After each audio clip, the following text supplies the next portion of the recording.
আমার এত যোগ্য ডুমুরের পাতা কোথা থেকে পাওয়া যায় তার উত্তর আজকে পেলাম। বিরাট বড় বড় গাছ, গাছের মধ্যে ফল হয়ে রয়েছে, ডুমুর হয়ে রয়েছে। পাতাগুলোকে কাটা যজ্ঞের কাজে লাগবে। আমরা এই কাবরু লজেই রয়েছি।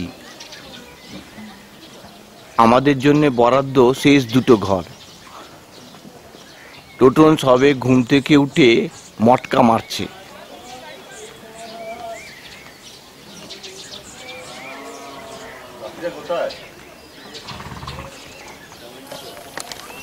ঘোড়াদের কাজ শুরু হয়ে গেছে। ওরা খেয়ে দিয়ে রেডি হচ্ছে ওপরে ওঠার জন্যে। বুঝছে না তো সারাদিন কেমন যাবে। এরকম বড় বড় বাঁশের ঝাড় প্রচুর রয়েছে গ্রামের মধ্যে। গুঁড়িগুলো বেশ মোটা মোটা।